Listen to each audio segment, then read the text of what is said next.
Já imaginou viver num tempo em que você precisa pagar para poder respirar o oxigênio e onde já quase todos sucumbiram a essa escassez em comum? Sendo que a última esperança se encontra há centenas de anos no futuro e você é o único que pode fazer algo a respeito para mudar essa situação.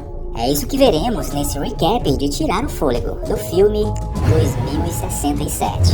A premissa do filme se passa no ano de 2067, quando o mundo foi destruído além da possibilidade de se reerguer por causa das mudanças climáticas, onde toda a vida vegetal foi extinta e com isso a quantidade de oxigênio no ar diminuiu exponencialmente. As pessoas precisam comprar oxigênio artificial para sobreviver, onde 99% do mundo ficou escuro e as pessoas morrem sufocadas. Em tais condições, apenas uma cidade no mundo sobreviveu, e tudo isso graças a uma empresa chamada Cronicorp, empresa que fabrica oxigênio sintético. No entanto, o oxigênio artificial causa uma doença fatal chamada de A Doença ao longo do tempo.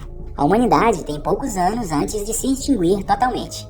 Então logo, somos apresentados a Ethan White, que mora nessa cidade australiana com seu amigo chamado Jude. Eles trabalham como mecânicos na corporação Cronicorp. Essa corporação também está trabalhando dia e noite para encontrar uma cura para a doença e uma forma de salvar o mundo. A esposa de Ethan, Shanti, também tem essa doença, onde ele trabalha duro dia e noite para poder ganhar dinheiro e assim poder comprar oxigênio melhor para ela. Certo dia, enquanto Ethan e Jude estavam trabalhando no túnel, a diretora do Centro de Pesquisa de Partículas da Cronicorp, Regina Jackson, os chama ao seu escritório. Lá ela se apresenta aos dois e diz a eles que a humanidade vai morrer em alguns anos se as condições não mudarem. Ela então revela a Ethan que ele é o único que pode ajudar a todos a salvar a humanidade. Ethan está confuso e não acredita nela, mas Regina insiste que ele visite o laboratório. Esse laboratório possui um maquinário enorme, então chegando lá o médico chamado Billy Mitchell se apresenta e olha para o dispositivo de pulso de Ethan por um segundo. Eles então explicam a ele que o pai de Ethan, Dr. Richard White, começou esse projeto há 20 anos atrás, onde a máquina que está diante deles é uma máquina do tempo chamada Chronicle. No primeiro experimento feito com a máquina, eles tiveram que enviar ondas de rádio para dentro dela e assim verificarem o que havia do outro lado. Eles descobriram por meio disso que 407 anos depois, em 2474, a Terra teria vegetação suficiente para manter oxigênio no ar e sustentar a vida humana. As pessoas passam a acreditar que se a humanidade ainda existe várias centenas de anos à frente, é provável que tenham encontrado a solução para todos os problemas que assolam sua realidade atual. No entanto, uma atividade estranha confundiu os cientistas de lá, onde as ondas que eles enviaram voltaram reformadas e ao decodificá-las descobriram que alguém do futuro havia enviado uma mensagem dizendo: enviem Ethan White, onde agora Regina e toda a equipe querem enviar Ethan para o futuro para que ele traga de volta a cura. Porém Ethan, além de surpreso, não está acreditando neles e pensa que Regina está apenas blefando. Além disso, ele não quer deixar sua esposa doente e ir para o futuro, recusando então essa proposta. Depois disso, mais tarde, Ethan e seu amigo estão em um restaurante onde compram oxigênio fresco. Seu amigo tenta persuadir ele a executar o plano proposto e assim ajudar a salvar a humanidade. No entanto, ele ri dele, dizendo que ele não quer ser como seu pai, onde o odeia por ele ter abandonado ele e sua mãe quando ele era ainda pequeno. Onde 20 anos atrás, seu pai saiu de casa e desapareceu, enquanto sua mãe foi morta quando ele era ainda uma criança. Desde então, ele foi criado por Jude, seu amigo, um homem que Ethan considera como seu irmão mais velho. Ele culpa seu pai por deixar sua mãe para completar o projeto e não quer seguir o mesmo caminho que ele, deixando sua esposa doente. No entanto, Jude consegue persuadi-lo, dizendo que a única maneira de salvar sua esposa era aceitando aquela proposta e encontrar a cura no futuro. Ethan relembra seu 8º aniversário, quando seu pai lhe comprou uma caixa estranha de presente. Quando ele coloca suas mãos dentro da caixa, um dispositivo trava em seu pulso, fazendo-o sangrar. Richard tinha colocado um dispositivo de mão permanente em seu filho. Já se passaram muitos anos, mas Ethan ainda não sabe o seu uso. Mais tarde, em casa, Ethan conta à sua esposa tudo o que aconteceu durante o dia e ela também insiste que ele vá. Então, na manhã seguinte, Ethan escreveu: vou encontrar meu caminho de volta para você, e a deixa ao lado de sua esposa. Ele então vai ao escritório de Regina novamente e diz a ela que se ele encontrar apenas uma dose da cura, eles terão que dá-la primeiramente a Shanti, sua esposa. Regina aceita e o leva ao laboratório novamente. Lá o Dr. Mitchell mostra a ele o terno que ele deve usar antes de entrar na máquina. Quando eles começam a explicar a missão para ele, Ethan percebe que eles não têm um plano, onde não tem ideia do que ele verá ou quem encontrará na outra extremidade. Depois de colocá-lo no traje, dão a ele um dispositivo de inteligência artificial chamado Art. Art mostrará ao laboratório os sinais vitais de Ethan o tempo todo e também ajudará a navegar em sua localização. Então, depois disso, eles finalmente o jogam na máquina, e lá dentro, Ethan se move em alta velocidade no tempo e cai do céu pousando em uma selva desconhecida. A fricção do ar faz com que seu traje pegasse fogo, então ele sai rapidamente dele. Ele olha em volta e fica surpreso com a beleza da natureza, descobrindo que o mundo mudou completamente, onde as árvores e o oxigênio natural estão de volta. Ele anda na direção em que Art o orienta e vê uma porta de abrigo de algum lugar. Mas o que chama sua atenção é um esqueleto que está bem à frente da porta, onde repara que seu crânio tem um buraco de bala. Além disso, ele olha para o crachá e fica horrorizado ao ver seu próprio nome, ou seja, aquele esqueleto era ele. Ethan também encontra o Art do esqueleto e reproduz a última gravação feita nele. Ele ouve uma voz de homem dizer que esta era a única maneira, e então atira nele. Em seguida, o dispositivo desliga por falta de bateria.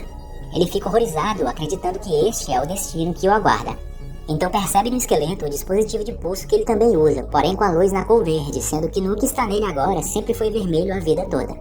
Naquela noite, ele acende uma fogueira e come tipo umas frutas selvagens, que porém eram venenosas. Onde mais tarde ele vomita e começa a ficar inconsciente, acorda depois de um tempo e fica surpreso ao ver Judy na frente dele. Então ele explica que o laboratório viu sinais vitais de Ethan caindo e presumiram que ele estava tendo uma reação de envenenamento.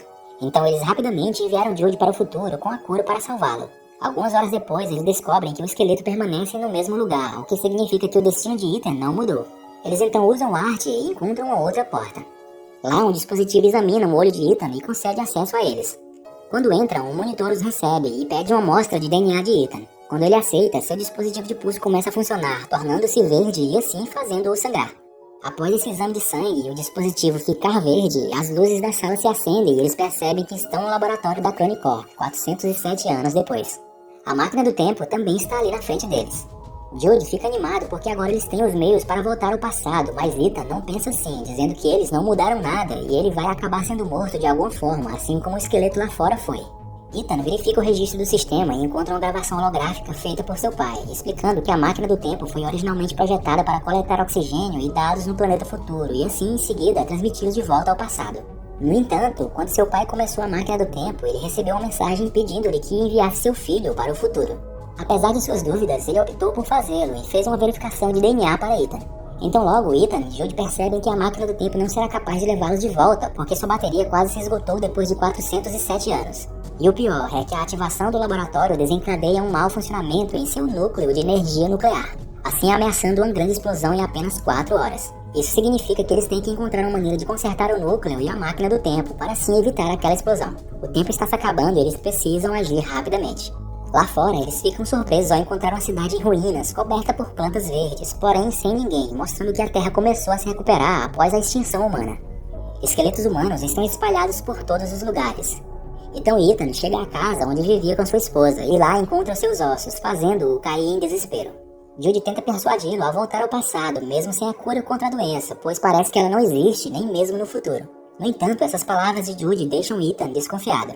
Ele então liga o enferrujado Art para reproduzir a gravação mais uma vez, a partir da qual ele reconhece a voz de Judy e parece que foi ele quem o matou, atirando nele. Judy nesse momento levanta sua arma para Ethan, negando fortemente que atiraria nele. Ethan finalmente decide completar a missão, então os dois juntos conseguem consertar o núcleo de energia e depois voltam ao laboratório. Agora com o sistema do Chronicle funcionando novamente, eles devem ser capazes de voltar ao passado, onde só precisariam esperar 37 minutos até o lançamento do portal. E assim que a contagem regressiva chegar a zero, o portal irá abrir para o ano de 2067 por aproximadamente 30 segundos. No entanto, Ethan vê ainda ali o seu eu morto no mesmo local, o que significa que eles não fizeram alterações no futuro. A fim de descobrir a verdade, Ethan puxa a bateria do seu Art atual e coloca no enferrujado. Dessa forma, ele obtém acesso a outro vídeo, no qual Ethan dessa vez tem a certeza de que o seu eu futuro foi assassinado por Judy. Então logo depois disso, Judy confessa que não há esperança de mudar o futuro e ele está tentando proteger Ethan. Porém, não acreditando, Ethan tranca seu irmão numa sala, depois reproduz o registro holográfico de seu pai no dia em que ele morreu. Ali, ele logo descobre uma conversa entre a diretora da Chronic Corp, Regina Jackson, e seu pai, onde mostra que ele queria usar a máquina do tempo para salvar toda a humanidade, encontrando a cura no futuro. Porém, a diretora da Chronic Corp pretendia apenas usar a máquina para fugir da hora da morte com alguns poucos escolhidos. No entanto, seja qual for o plano escolhido, alguém deve viajar ao futuro e ligar a máquina do tempo para enviar com segurança matéria viva através do tempo na máquina, onde isso requer um vínculo operacional de ambos os lados. Para impedir a diretora da corporação com seu plano, seu pai bloqueia a máquina do tempo e define o DNA de Ethan como a chave de verificação. Com raiva do que ele acabou de fazer, ela o mata imediatamente, ordenando em seguida a Judy que matasse a mãe de Ethan e fosse o guardião dele, para que um dia eles possam usar a pulseira em seu pulso para ter acesso ao futuro. Ethan, além de surpreso, está muito furioso, pois o homem que ele considerava como seu irmão acabou por ser aquele que matou sua mãe e está prestes a matá-lo também. Ele também percebe que entendeu mal seu pai o tempo todo, onde não abandonou eles e sim foi assassinado. Então, depois disso, Ethan, sabendo que Regina quer trazer alguns poucos escolhidos para o futuro, tenta desligar a máquina do tempo, mas Jude corre para o impedir e revela que ele está ali carregado de garantir que Ethan ativasse a máquina do tempo para trazer ao futuro Regina e seus escolhidos, onde uma vez que Ethan ativasse a máquina, ele, Jude, deveria o matar. Porém, Jude formou relações emocionais estreitas com Ethan ao longo dos anos. Então, vendo seu amigo e irmão naquele estado por sua causa, ele se sente muito culpado, onde ao invés de atirar em Ethan, ele atira em si próprio. Com raiva e arrependimento, Ethan está determinado a cumprir o desejo de seu pai antes de morrer, que é encontrar a cura e salvar os humanos doentes do seu tempo. Ele olha no monitor e encontra a primeira mensagem escrita por seu pai e deduz que a mensagem "Envie Ethan White" foi enviada por ele mesmo. Portanto, assim, ele codifica a mensagem novamente e a envia ao passado, junto com muitas outras coisas. Enquanto isso, no laboratório do ano de 2067, Regina com seu grupo de privilegiados, pessoas escolhidas, estão esperando ansiosamente que a máquina do tempo seja ativada. Porém, para sua surpresa, no entanto, a máquina do tempo envia de volta centenas de plantas extintas, junto com uma cópia do assassinato registrado do pai de Ethan. Logo depois, no futuro, a máquina do tempo é destruída por Ethan, resultando no fracasso do plano de Regina, onde no final ela é presa devido ao assassinato do Dr. Richard. As plantas enviadas até 2067 são cultivadas para revitalizar o planeta. Shanti, a esposa de Ethan, também recebe uma flor enviada por ele e entende sua escolha, onde ele terá que ficar no mundo futuro sozinho. Ethan enterra Jude e o perdoa. Então, uma borboleta surge ali e chama sua atenção, levando-o novamente para a mesma entrada, onde percebe que o cadáver do seu eu futuro não estava mais ali. Então ele corre para dar mais uma olhada no mundo lá fora e se sente aliviado ao ver uma cidade futurística ecologicamente correta, em contrário das ruínas que ele tinha visto antes, onde sua decisão tinha mudado o futuro da humanidade. Mas é isso aí, galera, esse foi o recap de hoje. Um filme bem legal e interessante de assistir. E se gostaram, me façam saber, deixando aí o seu joinha, se inscrevendo aqui no canal para não perder os próximos vídeos e falar aqui nos comentários o que acharam desse filme, beleza? Muito obrigado, fiquem todos com Deus e até o próximo vídeo. Fui!